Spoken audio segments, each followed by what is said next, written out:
I'm really happy to have this great group of women and teammates, with us today. I've had some real fun conversations with them on the phone. They're number 6 in the above $1 billion list, for us. So they're super successful. And what struck me in speaking with them was the chemistry they had. I mean, they're fun, they're funny, and they have a good time, and they've been successful for a long time. So, ladies, please come up. I'm going to introduce you just quickly. They're from RBC. They've done a great job. Eden Lopez Robles, so it's a great name to say. A lot of fun. And Paula Steinberg and Leslie Schwartz. Ladies, thank you for being here. This is going to be fun. I want to, it's so hard when you're building a team. I don't think we have any billion-dollar folks here today, and we have a bunch of them that would say that they're doing it solo, right? It's all about teams of some sort, one way or the other. So I think it's of interest to talk about how you guys ended up coming together and how you formed a team in 25 years. It's a great achievement. So Eden, why don't you start? Let us know. Okay. Hi, guys. So first of all, very unusual genetic makeup on Wall Street to have an all-female team, including our support staff.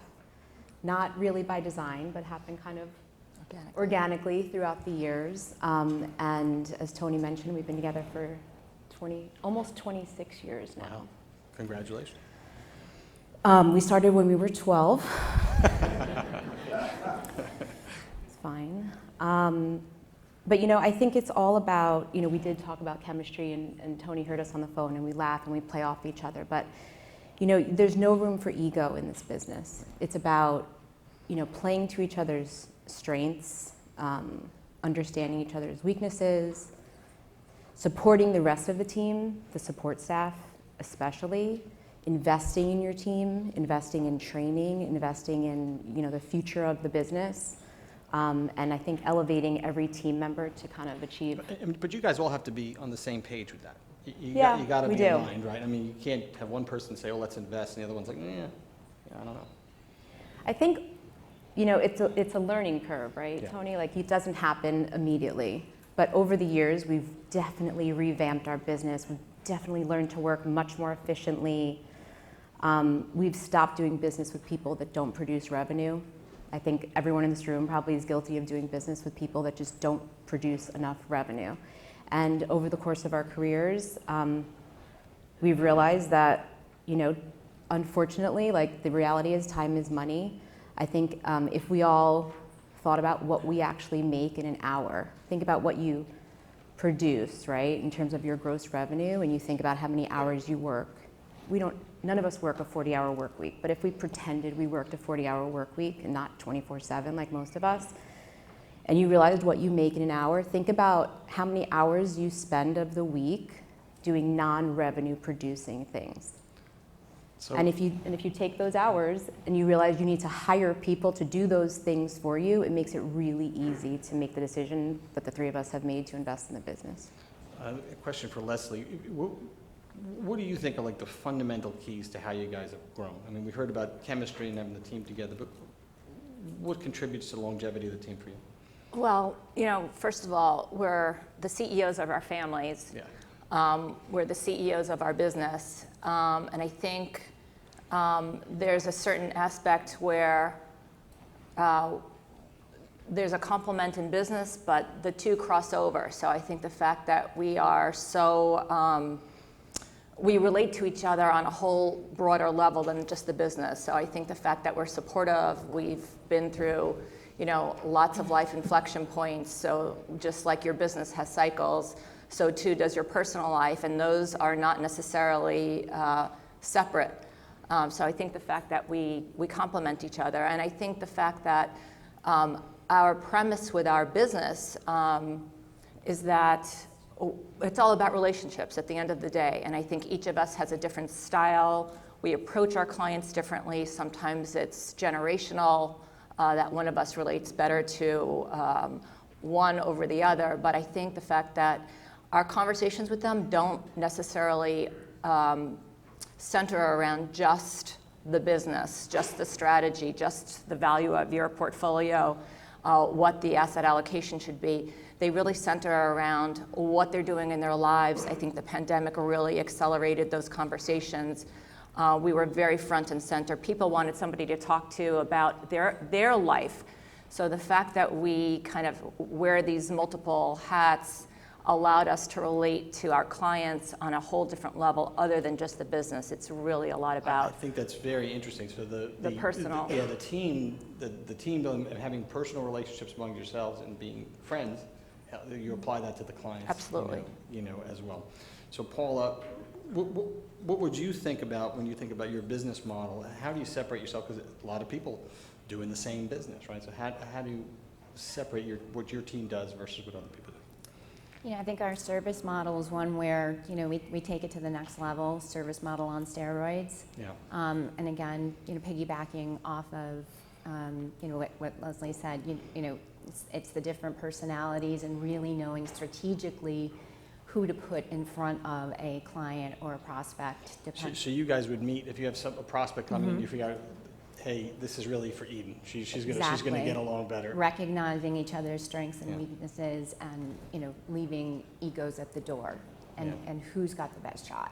So it's and not a closing matter of that how deal. much revenue a client's gonna generate for this. They're coming to the team, so whoever's Exactly. gonna get along best. Exactly. Yeah, that's going to get them.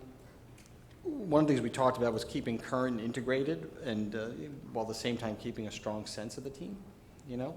And how do you do that and continue to hone process? You got to, the processes, once you get to $1 billion, you got to be pretty good at process and to make sure there's no problems. So anybody for that question?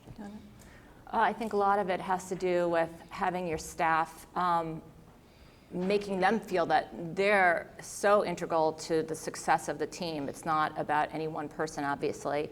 And so you build that trust, you support them, you give them the tools.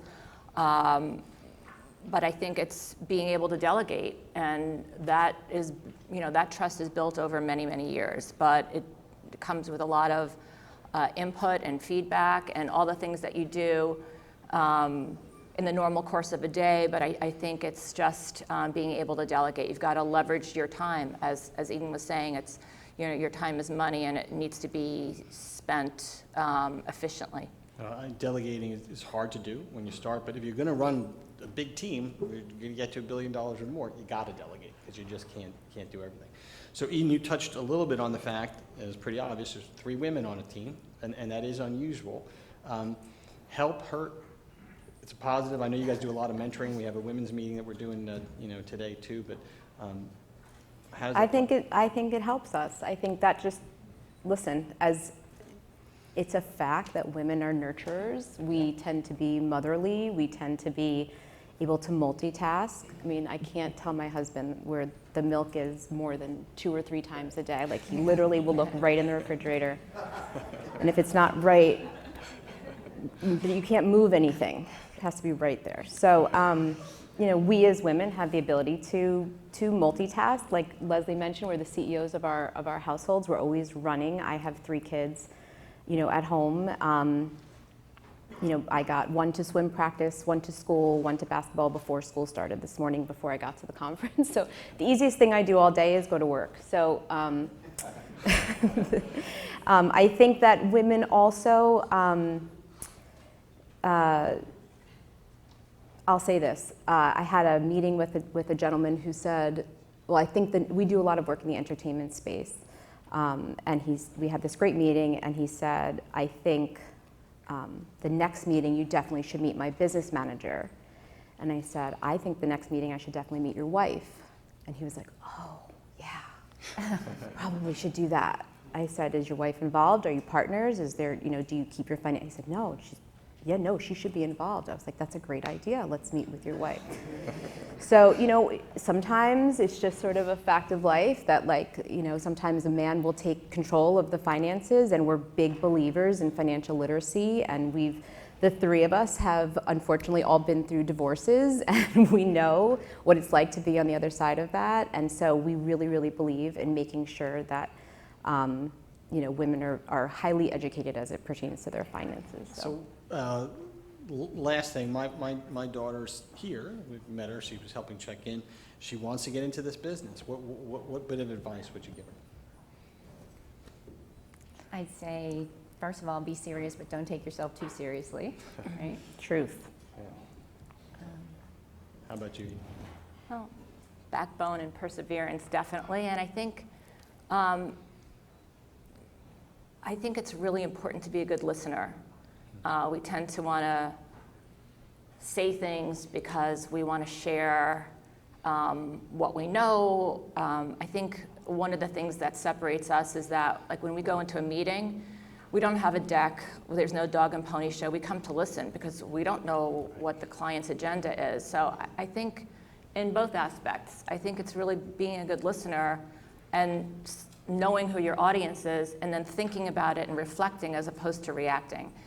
I would say, you know, if you're coming into this business, there's something to learn from every entrepreneur in the room. And I think just keeping your tentacles very high and open. Yeah, great. At the same time, we have all been in meetings, and as managing directors, people have assumed that we're there as somebody's assistant or we're there to take notes. So speaking up as well as listening, making sure, you know, we've learned at a very early age that if we weren't there to run the meeting, the assumption was there that we were there to take notes. So we've learned to speak up as well. Well, great stuff, ladies. Really appreciate it.